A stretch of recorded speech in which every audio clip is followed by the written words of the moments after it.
much. Pleasure.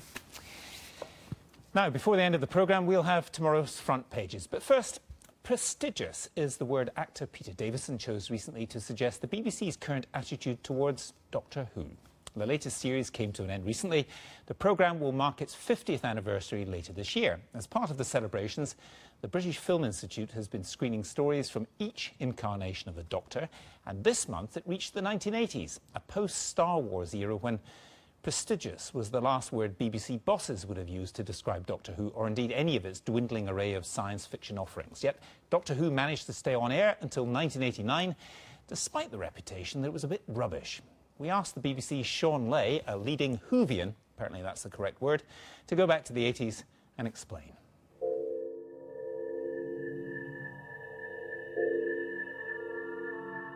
Looks just like a muddy old quarry, doesn't it? In fact, this is another world. Sean, put this back on. All right. It is a muddy old quarry in the home counties. Yet during Doctor Who's heyday, places like this would have been full of alien invasions and rubber monsters aplenty. Yet it still managed to scare the living daylights out of generations of kids, this one included. Then something changed. For this was the 1980s.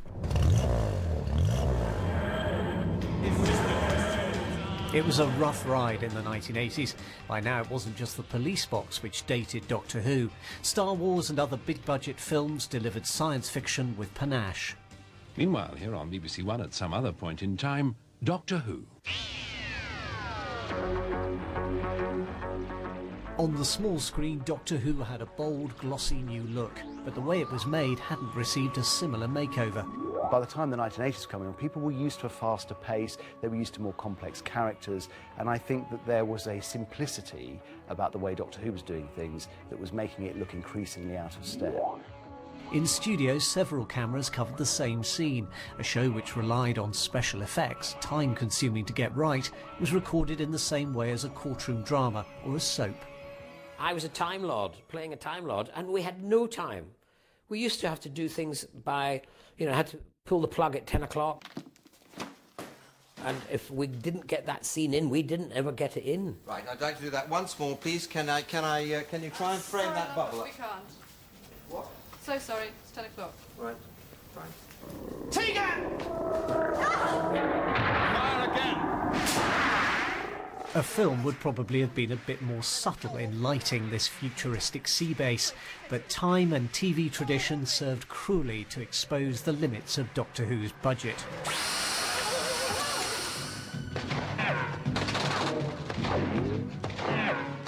Just a few weeks after the green sea monster came this. Graham Harper, relatively new to directing, was stirring things up.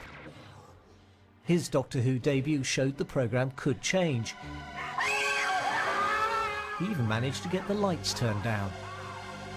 I knew the way to present it was to use single camera much more than had been normally used. First of all, we need to find our way to the TARDIS. Instead of doing a whole scene at once, cutting between several cameras, Harper tried to record like a feature film, one carefully planned shot at a time, editing them together later.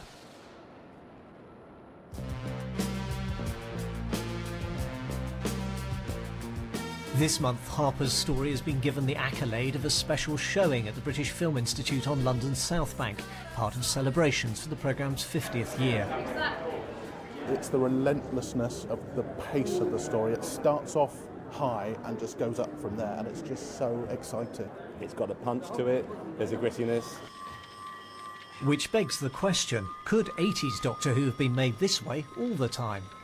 Could I do a single camera shoot in the time given? I had a good try, but in the end, after the first block, where I got myself into serious trouble and didn't complete, I had to stick to multi-camera studio. In other words, using 4 or 5 cameras a scene. You're going to go scrubbing up and you need to get to here. Like that, okay? But at least Harper did get the opportunity to put his directorial stamp on a moment that is uniquely Doctor Who, the change of lead actors. I must have been listening to Day in the Life of, which is a fantastic piece of music by the Beatles, And the end of it is the orchestra just driving itself kind of bonkers to a big explosion of a big piano chord. I could imagine how I would visualise that, and so I use that as my template.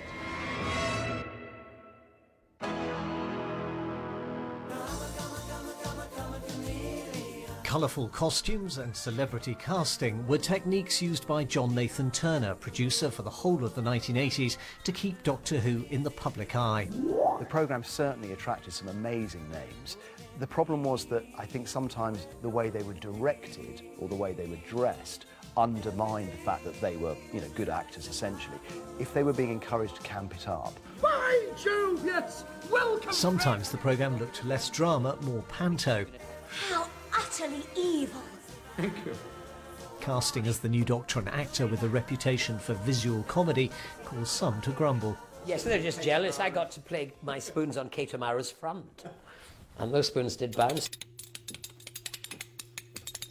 So I just arrived with my bag of tricks and started playing the role. But then as we went through, I realised, there's more. This is a great acting role. This is one of the best acting roles on television, really, because you could do so much with it. You can go so many places. There was a pantomime aspect to Doctor Who, but we did manage to use that to our advantage in the Happiness Patrol, in which you have all that glitz and camp, and it's deeply, deeply sinister. Tell them what I'm trying to say, Gilbert. He makes sweets that kill people. The trouble with doing that is there was a danger that when people looked at it, all they saw was the surface. And in fact, as soon as they heard that the title was The Happiness Patrol, people assumed the worst. A more contemporary travelling companion, Ace, allowed Doctor Who to engage in social commentary, exploring issues like racism. The companion, who was usually female, was too often there to ask a question and trip over and need to get rescued. And I think audiences were quite tired of that. And it was only towards the end of the decade that a kind of hint of emotional intelligence crept in. He said I was an emotional cripple, a social misfit. Ace was the first step to what we have now, where a companion is a fully rounded, complex character. It's not true. Believe me. But there's nothing like a Doctor Who monster to scupper a writer's subtext. I had this ambition that there would be quite a subtle but discernible lesbian subtext between Ace and Cara. You're like me. Yeah? The subtlety of that was sort of conveyed in the face and the close-up and the movement and everything. And all of this was kind of buried under these furry teddy bear heads, which was slightly disappointing. Bold ideas like that are one answer to the question, was 80s Doctor Who rubbish? The former BBC controller Michael Grade was one who couldn't see beyond the effects. I thought it was pathetic. I mean, I'd seen Star Wars, and I'd seen Close Encounters and E.T., and then I had to watch these cardboard things probably clonking across the floor.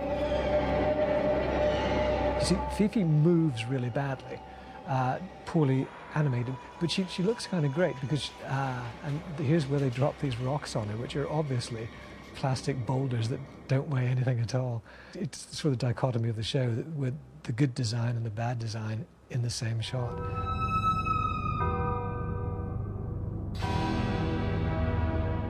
Even a quarter of a century later, though, in an age of CGI, some of the effects work still stands up to scrutiny. Now, I remember this effect. This was a homage to Raiders of the Lost Ark, the melting Nazis from Raiders of the Lost Ark. And it's very effective. It was brilliantly done. It was so simple. It was a very well made from wax. And then they got two industrial hair dryers on either side of the camera and blew onto it. So that was glorious. Doctor! Keep quiet, we're recording. Soon, British TV viewers would be enjoying the delights of reality television instead, something Doctor Who predicted with the voyeuristic Ferosians. And like the people in charge of reality TV on Varos, the BBC decided it would be better off without the Doctor. And cut it now. The execution of Doctor Who in the 80s didn't always live up to its many bold ideas, but the youngsters who grew up with it then are the ones making the multi-award-winning programme now. Perhaps 80s Doctor Who was the catalyst. There you are. Don't have nightmares. Now, let's